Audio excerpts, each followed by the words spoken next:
समृद्धी मंडळाचे सर्व नेतेगण, आदरणीय सीताराम पाटील गायकर साहेब, आदरणीय अशोकरावजी भांगरे, आमचे सहकारी तरुण युवा नेतृत्व अमितजी भांगरे, विजय भाऊ वाकचौरे, ॲडव्होकेट कॉम्रेड शांताराम वाळू, शिवसेनेचे श्रीयुत मच्छिंद्र धुमाळ, ॲडव्होकेट वसंतरावजी मनकर साहेब, श्रीयुत रामायण कांडे साहेब, आघाडीतील प्रत्येक घटक पक्षाचे पदाधिकारी, सर्व सन्माननीय नेतेगण आणि उपस्थित इलेक्ट्रॉनिक आणि प्रिंट मीडियाचे आपण सर्वजण प्रतिनिधी बनतो. पहिल्यांदा मी आपल्या सर्वांचं स्वागत करतो. आज जी प्रेस कॉन्फरन्स आहे, म्हटलं तर काळजीच्या वातावरणात, चिंतेच्या वातावरणात प्रपंचाचं कसं होईल अशी समस्या निर्माण झाल्यावर चिंतातूर चेहरा करून जेव्हा आपण बसतो, अशा वातावरणामध्ये एक गार वाऱ्याची एक झुळूक यावी आणि मनाला समाधान देऊन जावी, अशा प्रकारची एक आनंदाची झुळूक अकोले तालुक्याच्या तमाम नागरिकांच्या दृष्टीनं प्रत्येकाच्या मनावरून जावी, असा संदेश देण्यासाठी आज ही प्रेस कॉन्फरन्स आहे. आपण सर्वच जण म्हणतो की अगस्ती सहकारी साखर कारखाना आपली भाग्यलक्ष्मी आहे, आपली कामधेनू आहे आणि त्यात काही पण अतिशयोक्ती नाही. अगस्ती सहकारी साखर कारखान्याचं चाक फिरेल तर या तालुक्यातील सर्व प्रत्येक घटक, मग तो शेतकरी असेल, ऊस उत्पादक असेल, नागरिक असेल, व्यापारी असेल, सर्व्हिस करणारा मान्यवर आपला सगळा बंधू असेल, कोणत्याही क्षेत्रातली व्यक्ती आणि विशेष करून तरुण वर्ग सुद्धा, या सर्वांच्या रोजीरोटीशी जिचं नातं आहे त्या अर्थानं अगस्ती सहकारी साखर कारखाना आपली भाग्यलक्ष्मी आहे, कामधेनू. तिचं चाक फिरेल तर आपल्या प्रपंचाचं चाक फिरेल किंवा 2 वेळच्या रोजीरोटीचं आपली भेट होईल. इथपर्यंत आपण आपल्या जीवनाचा संबंध सहकारी साखर कारखानदारीशी जोडतो. ही सहकारी साखर कारखानदारी ही अनेक सहकारी संस्थांची जननी, मातृत्व ही करते. शिखर संस्था म्हणून तिच्याकडे आपण सर्वजण पाहतो. साखर कारखाना उत्तम चालला तर त्याचे इतर सहकारी संस्थांवर चांगले परिणाम होतात. दृश्य स्वरूपामध्ये सगळंच विकासाचं चित्र एक आपल्यासमोर निर्माण होतं.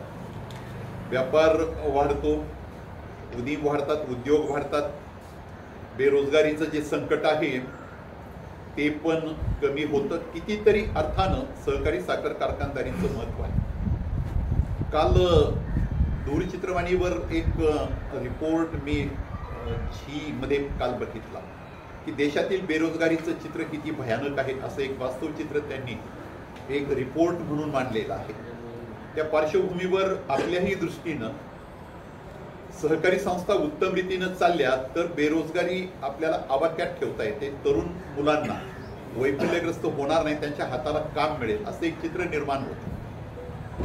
ह्या दृष्टीनं अगस्ती सहकारी साखर कारखाना हा ह्या वर्षीच्या गणिताला सज्ज व्हावा, सुरू व्हावा, त्याचं चाक फिरावं आणि अनेकांच्या मनात जी चिंता आहे ती दूर होऊन जावी. प्रत्येकाच्या मनात चिंता आहे, काळजी आहे, अगस्ती सुरू होईल की होणार नाही, सुरू होईल की होणार नाही, यावर आता पडदा पडलाय. अगस्ती सहकारी साखर कारखाना या वर्षीचा गळीत हंगाम घेणार आणि त्यासाठी आवश्यक जो कर्ज स्वरूपात निधी उपलब्ध करायचा आहे तो निधी अहमदनगर जिल्हा मध्यवर्ती सहकारी बँकेकडून आपल्याला प्राप्त होणार, याच्यामध्ये कोणत्याही प्रकारची शंका आता उरलेली नाही. काल दुपारी 1 वाजता अहमदनगर जिल्हा मध्यवर्ती सहकारी बँकेची बोर्ड ऑफ डायरेक्टरची मीटिंग काल संपन्न झाली. ही मीटिंग सुरू होण्यापूर्वीच गायकर साहेबांनी आपल्या सर्वांचे नेते मार्गदर्शक आपला आधारस्तंभ आदरणीय नामदार अजितदादा पवार साहेब आणि आदरणीय माजी मंत्री आपल्या सर्वांचे नेते बाळासाहेब थोरात साहेब यांच्याबरोबर दूरध्वनीवरून संपर्क केला. नंतर आम्ही पण गेलो, आमची ही चर्चा झाली, आम्हीची पण चर्चा आम्ही सर्वांनीच ह्या सर्व नेतेगण यांच्याबरोबर चर्चा केली.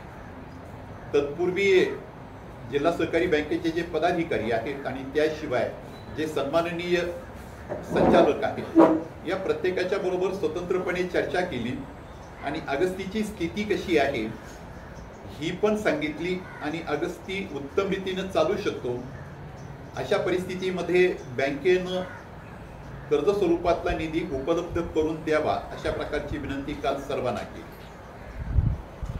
त्याचा एक दृश्य परिणाम काल बोर्ड ऑफ डायरेक्टर्सच्या मीटिंगमध्ये इतरही साखर कारखान्यांचे विषय होते तेही मंजूर झाले आणि अगस्ती सहकारी साखर कारखान्याचा आपला प्रस्ताव होता. तो प्रस्ताव आपण आपल्या गरजेनुसार अधिकचा होता, परंतु अल्पमुदत कर्ज जे आहे ज्या कर्जाची मागणी आपण केलेली होती, मागच्या वर्षी किती अल्पमुदत कर्ज आपल्या कारखान्याला बँकेनं उपलब्ध करून दिलं तो निकष विचारात घेण्यात आला. महत्वाचं एक आहे की टेक्निकल अशा प्रकारच्या चक्रव्यूहात बोर्ड ऑफ डायरेक्टर्स कुणी पण अडकलं नाही. त्यामध्ये उणिवा काय, त्यामध्ये तांत्रिक दृष्टीनं त्यामध्ये बसतं की बसत नाही, देता येईल की देता येत नाही, थकबाकी आहे की मायनस नेटवर्क आहे की काय वगैरे वगैरे अशा कोणती पण चर्चा न करता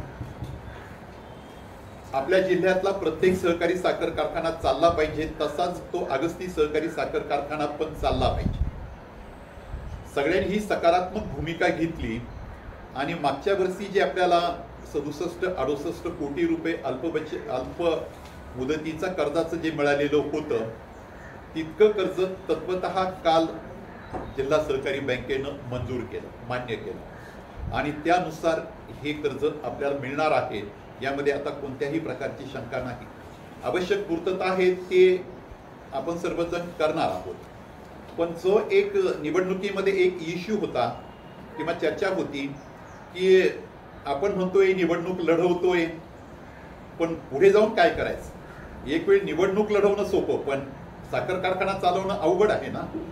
आणि तो जर चालवायचा असेल तर निधी उपलब्ध केला पाहिजे.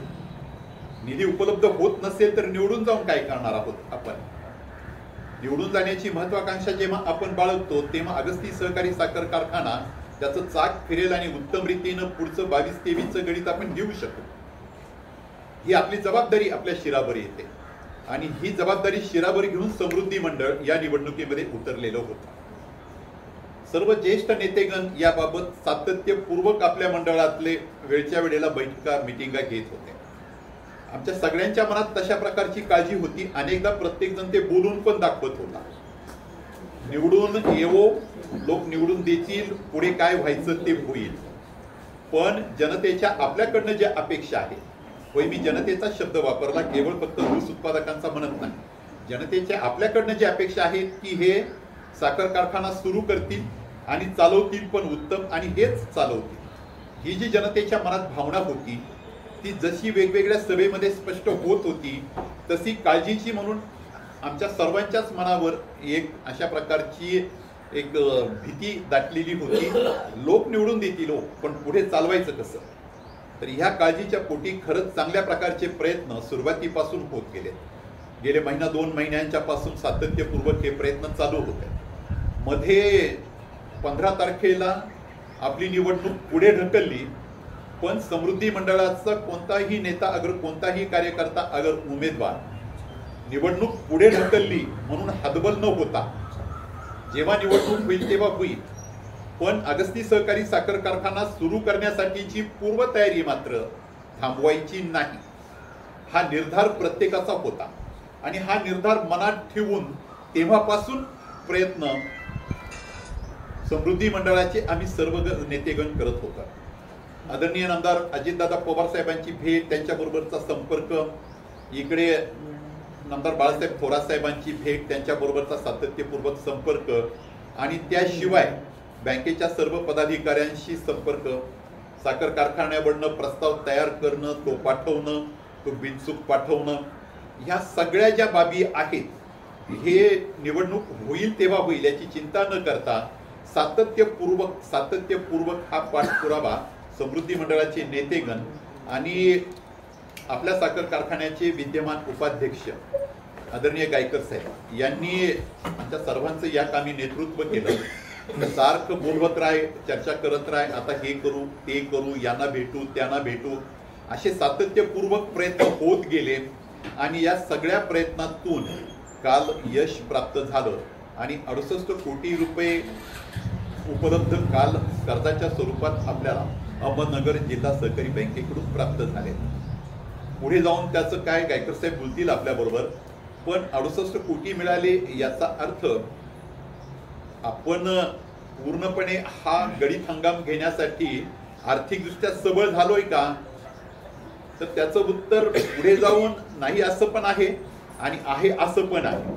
आता सुरू झालाय, पुढे जाऊन कारखाना रन झाला रे झाला, गणित सुरू झालं, चाक फिरलं की बँका पुढे जाऊन लोन देतात, त्याच्यामध्ये अडचण येत नाही, पुढे लोन मिळेल. पण आता सुरुवातीला मात्र कारखाना सुरू करण्यासाठी जी पूर्वतयारी करायची आहे त्यासाठीचं कर्ज मंजूर करणं हे आद्य कर्तव्य आपलं होतं आणि त्यामध्ये सर्वांनीच सुयश प्राप्त केलंय.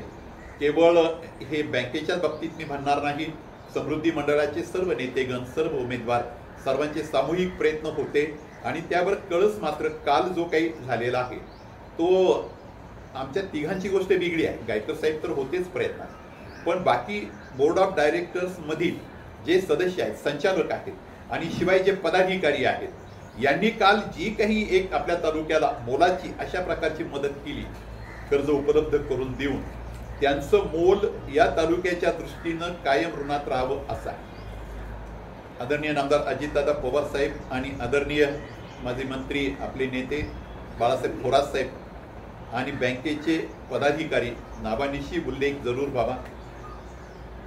उदयजी शेळके आजारी आहेत, पण कालच्या सभेचे अध्यक्ष असलेले माधवराव कानोडे साहेब आणि सर्वच बँकेचे सन्माननीय संचालक, या सर्वांना आपल्या तालुक्याच्या वतीनं, समृद्धी मंडळाच्या वतीनं आणि गायकर साहेब आपल्या वतीनं सुद्धा मी ह्या सर्वांच्या प्रती धन्यवाद व्यक्त करतो आणि तालुक्यातील जनतेला समृद्धी मंडळाच्या वतीनं आज आश्वासित करतो की अगस्ती सहकारी साखर कारखाना सुरू होईल.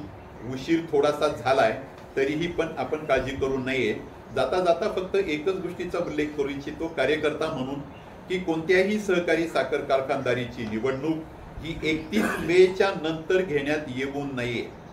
आमची ही सूचना कार्यकर्ता म्हणून आहे.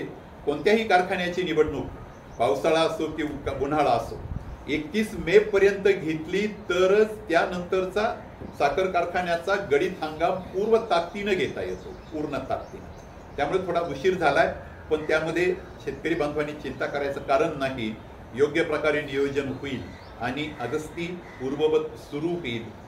परत एकदा समृद्धी मंडळाचे नेतेगण, जिल्हा सहकारी बँकेचे सर्वच पदाधिकारी आणि बोर्ड ऑफ डायरेक्टर्स सर्वांच्या प्रति ऋण व्यक्त करून थांबतो. आपलं पत्रकारांच्या बद्दल पण सर्वांना धन्यवाद देतो.